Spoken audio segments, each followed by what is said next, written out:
প্রথমে বলেছে যে আমরা অনেকগুলি প্রশ্ন করব, জবাব দিবেন, তারপরে আপনি বক্তব্য রাখবেন। তো প্রশ্ন করলো ফ্রি স্টাইল, যে যে প্রশ্ন করলো জবাব দিতে থাকলাম। এক আরব প্রশ্ন করলেন যে আপনি পৃথিবীর বহু দেশ ঘুরলেন বলে শুনলাম, পৃথিবীতে ইসলামের পূর্ণাঙ্গ রূপ এখন আর কোথাও নাই।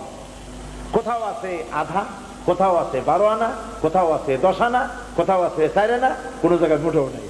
ইসলামের পূর্ণাঙ্গ ইসলাম, কোরআনের পূর্ণাঙ্গ আইন পৃথিবীতে কোথায় সর্বপ্রথম কায়েম হবে বলে আপনি মনে করেন?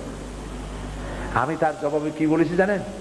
আমি জবাব দিলাম, হাজার হাজার লোক সেই হলের মধ্যে ছিলেন।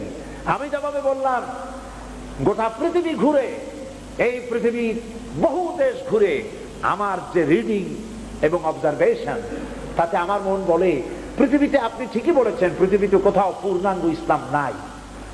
14 আনা, 12 আনা, 8 আনা এরকম আছে,